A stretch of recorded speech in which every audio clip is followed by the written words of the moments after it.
Sebelum tidur, berat badan Mehmet mencapai lebih dari 200 kg. Tapi begitu dia berbaring, semua lemak tubuhnya langsung berubah jadi keringat yang mengalir deras ke bawah tempat tidurnya. Ketika dia terbangun, dia sadar kalau berat badannya turun lebih dari 130 kg. Bahkan wajahnya jadi tampak jauh lebih tampan. Yang lebih aneh lagi, penglihatannya kini jauh lebih tajam dari orang biasa. Dia bisa melihat dengan jelas nyamuk yang terbang, bahkan bisa menangkapnya dengan gerakan secepat kilat. Dia juga bisa melihat kejadian perampokan di bank yang jaraknya 1 km jauhnya. Saat itu seorang perampok sedang merampok bank dan menjadikan seorang polisi wanita sebagai sandera. Polisi wanita itu terikat dengan selotip di lehernya dan hampir tercekik. Detail yang bahkan dengan teleskop pun mungkin tidak bisa terlihat dengan jelas, bisa dijelaskan dengan sangat rinci oleh Mehmet. Seorang wartawan yang ada di dekatnya sangat terkejut. Untuk menyelamatkan polisi wanita itu, Mehmet langsung mengambil tusuk bambu dari pinggir jalan, lalu menggunakannya sebagai pisau lempar dan melemparkannya dengan kuat ke arah perampok. Tusuk bambu itu terbang lebih cepat dari peluru. Perampok itu tidak bisa bereaksi dengan cepat dan langsung tertusuk. Begitulah Mehmet yang dulunya hanya seorang yang tak diperhatikan, berubah menjadi pahlawan yang berani untuk keadilan. Sebelumnya, Mehmet bekerja dengan sangat rendah hati di sebuah kelompok hiburan, mengandalkan dirinya yang jadi badut komikal untuk menghibur penonton. Semua orang di kelompok itu selalu mengejeknya. Pemimpin kelompok bahkan menjadikan Mehmet sebagai sasaran hidup untuk pertunjukan lempar pisau. Selama pertunjukan, Mehmet bertaruh nyawa setiap detiknya, selalu dalam bahaya tertusuk pisau yang terbang. Tapi pemimpin kelompok tidak peduli soal itu. Dia hanya ingin menggunakan pertunjukan itu untuk mendapatkan lebih banyak uang. Namun dia tidak menyangka kalau kebrutalan pemimpin kelompok itu terhadap Mehmet justru membuatnya memperoleh kekuatan super.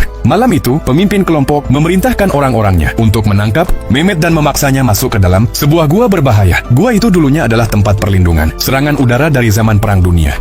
Tentara Jepang menyembunyikan banyak batangan emas di sana, tetapi kabarnya ada juga hal-hal mengerikan di dalamnya. Jadi tak ada yang berani masuk. Pemimpin kelompok itu membuat Mehmet berjalan di depan untuk membantunya mengeksplorasi bahaya yang tidak diketahui. Setelah beberapa waktu mencari, mereka menemukan sekumpulan kotak kayu yang tersusun rapi di dalam gua. Di dalam kotak kayu itu ada beberapa kaleng hitam. Pemimpin kelompok itu mengeluarkan salah satu kaleng dan menyuruh Mehmet membantunya membukanya. Meskipun Mehmet juga takut kalau mungkin ada jebakan di dalamnya, dia tidak punya pilihan selain menurut karena terpaksa. Tak disangka, saat kaleng itu dibuka, yang muncul di depan mereka adalah batangan emas yang berkilau. Namun sejak saat itu Mehmet mulai kehilangan nilainya. Pemimpin